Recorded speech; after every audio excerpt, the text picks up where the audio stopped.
चलिए, आज जिस शख्सियत से मैं रूबरू हूँ वो किसी परिचय के मोहताज नहीं है। विनोद सिंह साहब हैं, बगोदर के विधायक हैं और न सिर्फ बगोदर में बल्कि राज्य भर में जाने जाते हैं और बेस्ट विधायक का तमगा भी इनके सीने में लगा है। और आज छात्र युवा सम्मेलन को संबोधित करने ये जमुआ पहुंचे थे। विनोद जी, आपका बहुत स्वागत है हमारे जन की बात के चैनल में। कैसे हैं आप? बिल्कुल आप देख रहे हैं कि छात्र युवाओं की आज बात हो रही थी और सचमुच आज के दौर में सबसे ज़्यादा अगर आप देखिएगा तो छात्र युवा ही ठगा हुआ महसूस कर रहे हैं। आपके जो चहेते हैं वो चहेते सिर्फ बगोदर में नहीं है, तो आपको मालूम होगा पूरे सूबे में है। और ये जो हमारा जो क्षेत्र है कोडरमा लोकसभा, यहाँ आपके चहेतों की संख्या बहुत ज्यादा है। अभी मैं देख रहा हूँ पिछले 2-4 सप्ताह से आपके चहेतों में एक अलग तरह की खुशी है, एक अलग तरह का उत्साह है, एक अलग तरह की आभा है। आपका नाम लोकसभा प्रत्याशी के रूप में सोशल मीडिया में छाया हुआ है इंडिया की तरफ से। आप इसमें क्या कहना चाहेंगे? अब सोशल मीडिया है ही सोशल जी, तो सारे लोगों को अपनी राय रखने का हक है, राय रखने का अधिकार है, अपनी बात है। वो सोशल इसीलिए ही है कि एक ऐसा मंच है जहाँ सारे लोग अपनी बात रख सकते हैं और अलग से उनको कोई चीज़ नहीं है। रही बात उसको लेकर के, तो अभी का जो वक्त का तकाजा है, हम लोगों ने झारखंड में भारतीय जनता पार्टी के खिलाफ गैर भाजपा दलों ने मिलकर के चुनाव लड़ने का फैसला किया है। और इस बार जो है चुनाव जो है झारखंड में जो है इंडिया गठबंधन के साथ लोग मिलकर के लड़ेंगे। अब उसकी औपचारिकताएं बाकी हैं, तो जब तक कोई ऑफिशियल नहीं है कौन दल किस जगह से लड़ेंगे उसको लेकर के भी फाइनल बातें होनी है। लेकिन जाहिर सी बात है, हम लोगों ने कहा है, हम लोगों की स्पष्ट ये है कि इसमें भाकपा माले जो है कोडरमा में हमेशा पहले से लड़ती रही है। अलग रूप से अकेले भी जब से लड़ती रही है, उसमें भी उसकी बेहतर भूमिका रही है। 2 बार सेकंड भी आई है, 1 बार सेकंड आई है।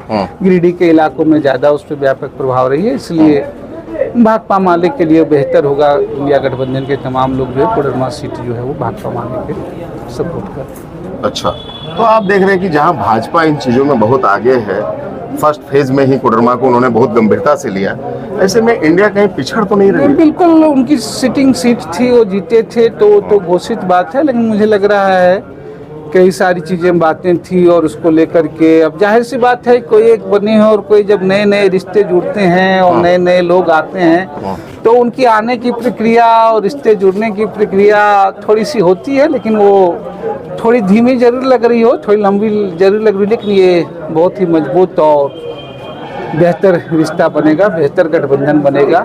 जरूर इसकी प्रक्रिया थोड़ी लंबी हुई है और अभी बहुत कम है। मुझे लग रहा है कि कल जो है राहुल गांधी जी की यात्रा है, बॉम्बे में समापन हो रही है, उसके बाद मुझे लग रहा है कि झारखंड में इंडिया गठबंधन को इन चीज़ों की घोषणा कर देनी चाहिए। अच्छा, चीज़ें साफ होगी। अगर भाकपा माले को की झोली में कोडरमा जाता है तो क्या चेहरा बदलेगा? आप आएंगे? अब हमारी पार्टी उस पर बैठेगी, पार्टी की केंद्रीय कमेटी है, पोलित ब्यूरो सदस्य है, वो वही तय करेंगे। फिर आपके नाम का चर्चा कैसे हो रहा है? मैंने कहा सोशल मीडिया है, सोशल मीडिया में लोग हैं, कुछ तो धुआं सोशल मीडिया है, सारे लोग अपनी राय, आपकी इच्छा करती है कि मैं बगोदर से बाहर निकलूं, सारी चीजों से लेकर आपकी इच्छा करती है कि मैं बगोदर। देखिए, हम बगोदर में थे तब भी बगोदर के सीमित नहीं थे और इसीलिए आपने जो कहा कि बगोदर के बाहर लोग कह रहे हैं कि जरूर, इसलिए हम पे बगोदर में भी लोग सवाल उठाते थे कि आप प्रतिनिधि तो बगोदर के हैं, लेकिन सवाल जो है पूरे राज्य भर का उठाते रहते। हमने यही कहा कि विधानसभा संसद का चरित्र यही है कि जहाँ भी कोई है, जहाँ भी कोई सवाल है, वो कोई एक सीमा और चीजों में नहीं है। उन चीजों को देखते हुए हर वो बात सदन में रखनी चाहिए और जब सदन में कोई सवाल उठते हैं तो फिर कोई क्षेत्र का नहीं रह जाता है, वो पूरे राज्य का रह जाता है। और शायद इसी कारण से अभी भी आप देखें, चाहे छात्रों का सवाल हो, युवाओं का सवाल हो, हम आज जमुआ में बैठे हैं, मुझे याद आती है जब प्रदीप पासवान की जो है पुलिस के द्वारा हत्या हो जाती है और पुलिस के हत्या में कैसे मुआवजा मिलना कितना उस पर हमने उसमें लगाया। एक समय जब अभी आवासों की चर्चा चल रही है, उस समय एक यहाँ तत्कालीन वीडियो हुआ करते थे, उस समय जो है आवासों में जो है दीनदयाल आवास और बाकी चीज़ों योजनाओं में गड़बड़ी थी, उसमें भी हमने सवाल उठाए थे। तो लोग शायद इसी वजहों से कि हमारे लिए कहीं भी हो, कोई भी हो, वहाँ के नुमाइंदे हों या नहीं, दूर दूर तक अक्सर हाँ लोग चुनावों को, नेताओं को चुनाव से ही नाता जोड़ करके देखते हैं, लेकिन राज्य में जहाँ भी पुलिस दमन का मसला हो, राज्य में लोगों के हर तरीक़ार का मामला हो, छात्र युवाओं का सवाल का मसला हो, भी पिछले दिनों लगातार आपने देखा, चाहे हिस्ट्री के शिक्षकों की नियुक्ति से शुरुआत हो, पंचायत सचिवों का हो, पोषण सखी का मामला हो, पंचायत सेवकों का मामला हो, हर उस मुद्दे को सदन से लेकर के सड़क तक हमने रखने की कोशिश की, शायद इसीलिए लोगों की वो आकांक्षाएं। चलिए, जमुआ खास आभार व्यक्त करता है आपका। अभी 2 युवा यहाँ पे अनशन में थे कई दिनों से, और आपने विधानसभा में बड़ी तल्ख आवाज में अपनी ही सरकार को कटघरे में खड़ा करने का प्रयास आपने किया। हालांकि उसका फलाफल कुछ नहीं लिखना, क्योंकि वो जन वितरण का घोटाला है, इतनी गहराई तक है कि शायद विनोद सिंह फेल हो रहे हैं उसमें। बिल्कुल बहुत बड़ा है, और इसीलिए आपने देखा वो जांच ही शुरू हुई है। पहली बार मैंने नहीं उठाया, पिछली बार ही मैंने उठाया था। 2 यहाँ के जो है डीएसओ पे जो है हटे, और दोनों पे प्रपत्र का गठित भी हो चुका है। और उसके बाद तब हुआ, आपको ख्याल होगा, इसके पिछले सत्र पे मैं हूँ कि बेल पे मैं आया, और हमारे लिए सरकार कोई हो, बिल्कुल जनता का सवाल, मंत्री कोई हो, मुख्यमंत्री कोई हो, प्रधानमंत्री कोई हो, हमारी एकता, हमारी निष्ठा जनता के सवालों से साथ है, जेन्युइन सवालों से है। हर उस सवाल में लड़ेंगे, और तब लड़े थे, और तब जाकर के उपायुक्त की वो जांच कमेटी बनी थी। और आज आप देखिएगा कि उसी जांच कमेटी के आधार पर धीरे धीरे अभी रिपोर्टें भी आनी शुरू हुई है।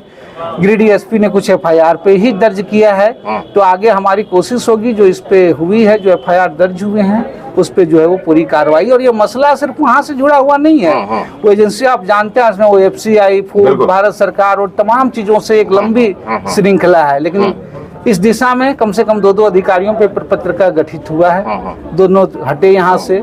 इसके अलावा जो है एफआईआर भी दर्ज हुए हैं। जमुआ का भी मामला है, ये बात तो हो गई, ये घोषित हो गई कि भाई अनाज नहीं मिले, और ये सिर्फ जमुआ का ही नहीं, पूरे गिरिडीह जिले का मामला कि जब ये हुआ है तो इसका सरकार को क्षतिपूर्ति भी करना चाहिए, क्योंकि वो जो लोग हैं वो तो पीड़ित जो हैं, जिनको अनाज नहीं मिला, वो तो इसके लिए दोषी नहीं है।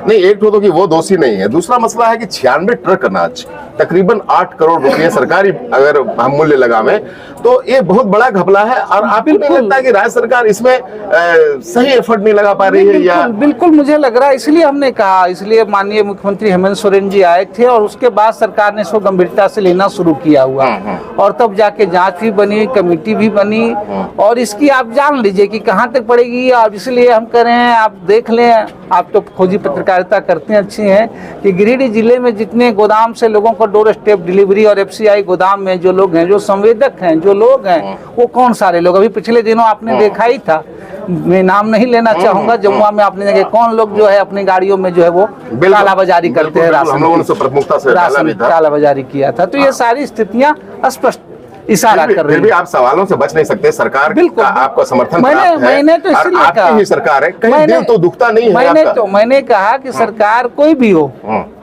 जो सवाल है जनता के सवाल है, छात्रों के सवाल है, वो उठते रहेंगे। और इसीलिए मैं कह रहा हूँ कि आज कोडरमा लोकसभा चुनाव की अभी होने जा रही है, 10 बार से ज्यादा भारतीय जनता पार्टी के सांसद रहे हैं। सरकार पहले तो होता था कि भाई इनके सांसद हैं, बिल्कुल सरकार नहीं हुआ करती, अब तो सरकारें भी इनके बन रहे हैं, मंत्री भी बन रहे हैं। लेकिन राज्य की विधानसभा में लोगों ने देखा है, सवाल सरकार और मंत्री से नहीं है, जनता की आवाज़ों को बुलंद रूप से सड़क से लेकर के वहाँ तक उठाने वाला, रखने वाला आदमी हो, तो एक छोटी ताकत भी थोड़ी हलचल मचा सकती है। कॉमरेड महेंद्र सिंह से लेकर के अब तक आपने देखा यहाँ लाल झंडे का एक भी प्रतिनिधि होता है, तो वो हलचल मचती है, वो सवाल उठते हैं, थोड़ी कार्रवाइयाँ भी होती हैं, बात आगे उठती हैं, बर्फ टूटते हैं। आज कोडरमा की भी जरूरत ऐसी ही है कि सड़कों की आवाज़ को, संघर्षों की आवाज़ को कोडरमा लोकसभा संसद में जो मौका मिले।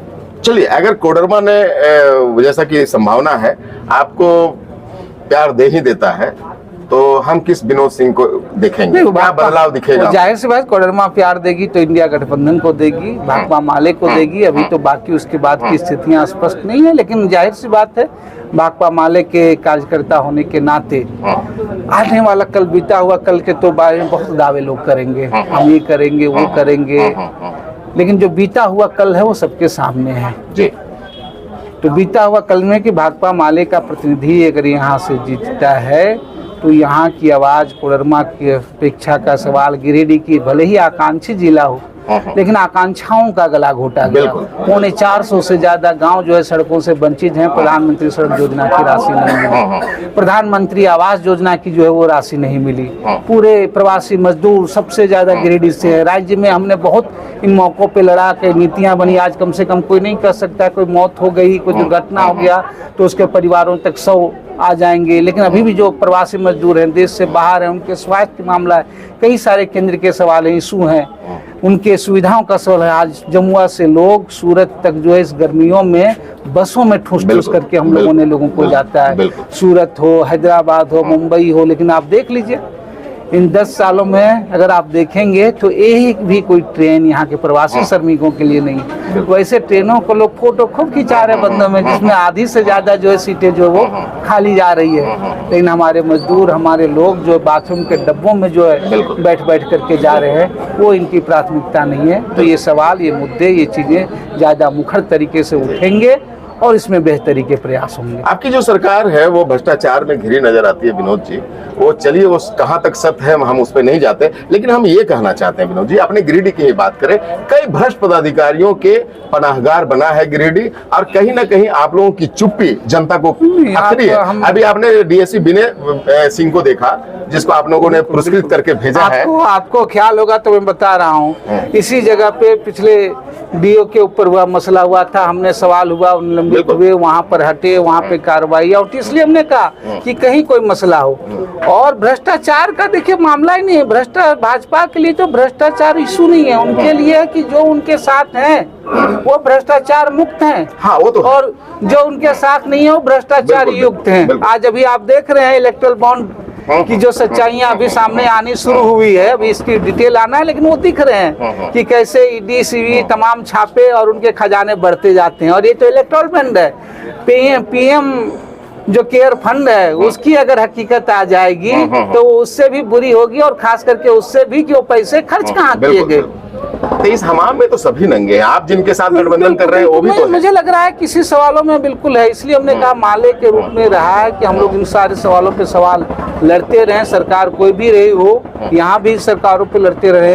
लेकिन अभी जो सबसे बड़ा सवाल है कि भारतीय जनता पार्टी ने इन तमाम सवालों को ही दरकिनार कर दिया है। उनके लिए है कि जो उनके साथ हैं वही संविधान है, उनके लिए सच्चाई है, ये शायद सबसे बड़ा मुद्दा है। ये सबसे बड़ा एजेंडा है कि राज्यों को मजबूर होना पड़ रहा है उस रास्तों में कि रेलवे से, बैंक से, तमाम लोगों से लेकर के सेना तक नियुक्तियां बंद करके ठेके और प्राइवेटाइजेशन में भेज रहे हैं। राज्यों में जहां कुछ कोशिश कर रही है उस पर भी बंद है। राज्य ने कहा कि भाई 75% स्थानीय लोगों को रोजगार का बिल लाएंगे, तो वो तुरंत कह दिए कि बीसीसीएल पे लागू नहीं होगा, डीवीसी पे लागू नहीं होगा, बीएसएल पे लागू नहीं होगा। वो क्या लागू करेंगे कि रसोईया दीदी करेंगे और 500 रुपया से ज्यादा योगदान नहीं करेंगे। वो क्या करेंगे, ऊर्जा दीदी करके एक फहरिस्त करा देंगे 500 में। क्या करेंगे, पंचायत सेवक लाएंगे। प्रधानमंत्री आवास योजना बंद हो गई तो उसको सड़कों पर करने के लिए लौट देंगे। वो कृषि मित्र हो, वो जल सहिया हो, ऐसी ही चीजें करेंगे। तो जरूरत है इस बड़ा व्यापक चीजों के लिए लड़ा जाए, और इसलिए ये बदलाव जरूरी के लिए है कि एक मौका ये है कि इस पे सामूहिक रूप से लड़ाई लड़ी जाने की। आपको क्या लगता है, आप बीएचयू प्रोडक्ट हैं, चीजों को बढ़िया से समझते हैं, इतनी सारी फहरिस्त आपने गिनवाया जो केंद्र सरकार की नाकामियां है या उसका दोहरा चरित्र है, चाहे इलेक्टोरल बॉन्ड की बात हो, चाहे बेरोजगारी की बात हो, चाहे महंगाई की बात हो, बहुत सारी चीजें, बावजूद सीटें बढ़ती जा रही है। हाँ बिल्कुल, लेकिन आप देखेंगे कि लगातार स्थितियां हैं, और आज आप देख रहे हैं जिस तरीके से चुनाव, बाकी सारी चीजें ये कवायद कर रहे हैं। आपने चंडीगढ़ का देखा रिजल्ट की, ये सारी चीजों के बाद जो स्थितियां बदली हैं वो आश्वस्त नहीं है। इसलिए साम दाम दंड वो सब भेद निकाल रहे हैं। और खास करके हमारी तो ये अपील होगी कि सबसे ज्यादा आज जो है हिंदी भाषित क्षेत्र के युवाओं को ही भुगतना पड़ रहा है। सबसे ज्यादा रोजगारी, सबसे ज्यादा प्रवासी की मार इसी के पर रही है, और सबसे ज्यादा धर्म जाति का चाशनी इन्हीं को घुट्टी पिलाया जा रहा है। इसलिए छात्र और युवाओं को सीखना है, उस पर देखना है। और मुझे लग रहा है कि जो लगातार स्थितियां बढ़ी हैं, आने वाले चुनाव में ये इनका डर बोल रहा है 400 पार, इनके लिए स्थितियां बदतर होने जा रही हैं। नहीं, जहां तक बात है इलेक्ट्रोल बॉन्ड की ही बात कर ले, अगर दूसरे देश में इस तरह के खुलासे होते तो मुझे लगता है कि सरकार गिर जाती। हमें लगता नहीं है कि कहीं ना कहीं जो गठबंधन के लोग हैं वो चीजों को भली भांति से पहुंचा नहीं पा रहे लोगों बिल्कुल पहुंचाने का आप छात्र युवा मंच कर रहे हैं, मैं समझता हूँ बहुत सारे छात्रों इलेक्ट्रोल बॉन्ड समझ नहीं रहा होगा। बिल्कुल बिल्कुल पहुंचाने के माध्यम तो है मीडिया। अब मीडिया पे ही जिस तरीके से बड़े घरानों का कब्जा है, आप देख रहे हैं, लोगों ने कहा कि अंततः पैसा तो वही जा रहा है, कहीं बात हो रही है, वो आया कंपनियों से आया, इलेक्ट्रोल बॉन्ड से आया, और फिर सरकार जो है पैसा खर्च कर रही है। भी आपने देखा कि प्रत्येक दिन से शायद कोई आंकड़े बता रहे थे इंटरनेट में कि सोशल मीडिया फेसबुक पे जो है करोड़ों रुपए सिर्फ विज्ञापन पे खर्च कर दी। तो पैसा तो फिर उन्हीं कारपोरेटों को जा रहा है, पैसा तो उन्हीं अखबार मालिकों को जा रहा है। तो जरूरत है कि इस तरह के सोशल कई बातें आ भी रही हैं, लेकिन ये बात इतनी बड़ी है और जिन पूरे घरानों जिस तरीके से ये चल रहे हैं, तो जितना इम्पोर्टेंस मिलना चाहिए था वो नहीं मिल पा रहा है। लेकिन बात तो बदनीयती की है, बात तो बदनामी की है, तो बदनामी की बात है तो बढ़ेगी, धीरे धीरे ही बढ़ेगी। अगर ऐसे ही चलता बढ़ेगी और ये धीरे धीरे फैलेगी। इसी रास्ते पे अगर देश चलता रहा तो क्या होगा अंततः अपने देश? मुझे लग रहा है कि हम जिस मुल्क की बात करते हैं, हम जिस गंगा जमुनी तहजीब, जिस भगत सिंह सुभाष चंद्र बोस की बात करते हैं, जिस गांधी नेहरू की बात करते हैं, जिस मौलाना आज़ाद की बात कर रहे हैं, जिन लोगों ने वो सपना देखा था, आज 75 साल हम लोगों ने मनाया, जिस संविधान की बात कर रहे हैं, जिसमें चीज़ें ठीक उल्टी जा रही है, चीज़ें बहुत विपरीत दिशा पे, इसीलिए हमने कहा कि स्थितियां ये आई है और अलग अलग दौर में लोगों ने फैसला लिया है, चाहे जो हो, चाहे इमरजेंसी हो, उस समय लोगों ने जब फैसला लिया, तो इसीलिए ये परिस्थितियों का ही तकाजा है। इसलिए आप जब सवाल उठा रहे हैं, कई लोग हैं, कई बातों में असहमतियां हो सकती हैं, कई बातें चीज़ें हो सकती हैं, लेकिन मुझे लगता है अभी के दौर में आने वाला जो 2024 का चुनाव एक व्यापक संदर्भों में देखना चाहिए, एक व्यापक हितों में देखना चाहिए, जहाँ मानवीय मिल सुरक्षित रहे, मानवीय हित सुरक्षित रहे, इन लोगों को जो है और फिर नीचे घसीटा न जाए, और इसलिए ज़रूरत है इस पे खड़े होने, और इसीलिए चीज़ें बेहतरी की ओर बढ़े, और इसीलिए एक व्यापक मोर्चे की ज़रूरत थी। जो बात क्या लगता है आपको, पिछला जो 2014 का चुनाव था उसमें भाकपा माले 25% वोटरों को रिझा पाई, और जब 19 का चुनाव आया तो 5.6 में आप सिमट गए? बिल्कुल, अलग अलग चुनाव में अलग अलग स्थितियाँ होती है, दौर होती हैं। कई बार आप अगर उससे बात करें तो ठीक, उससे पहले अगर आप बात करें, आप अगर 19 की बात करें तो उसके पहले उपचुनाव हुआ था, वहाँ भी हम नीचे समेट गए थे बाकी चीज़ों। उस समय चूंकि लोगों को लगा पिछले चुनाव एक गठबंधन के तहत लोगों ने लड़ा था, हम लोगों ने उस समय ही कहा था कि बाबूलाल मरांडी पे गलत भरोसा लोग जता रहे हैं, ये कभी विश्वसनीय नहीं हो सकते हैं। लेकिन चूंकि भाकपा माले को छोड़ करके तमाम दलों ने इसी बात पर के लोगों करके हुई थी कि नहीं, इस पे मौका देखना है, इस पे मोर्चा है, और इसीलिए शायद वो परिस्थितियां बनी, इसलिए हमने कहा ना कि, लेकिन आज वो परिस्थितियां उससे भी ज़्यादा जरूरी है कि भाजपा और भाजपा के खिलाफ जो लोग हैं वही ये दो चीज़ें हैं। तो इसलिए ये चीज़ें परिणत होगी, बदलाव होंगी, और अलग अलग चुनाव अलग अलग होते हैं। आपने देखा कि उसके बाद ही उस चुनाव में हो गए थे, लेकिन फिर आपने देखा कि बगोदर विधानसभा में, गिरिडीह जिले में अगर सबसे ज़्यादा वोट मिला, या विधानसभा के चुनाव में देखें अगर आप, अब विधानसभा चुनाव उसके जस्ट बाद हुए आंकड़े हुए, तो भाकपा माले उसमें भी अकेले लड़ी, लेकिन अगर भाजपा के बाद किसी एक राजनीतिक दल का अकेला वोट अगर देखें तो भाकपा माले का सबसे ज्यादा है।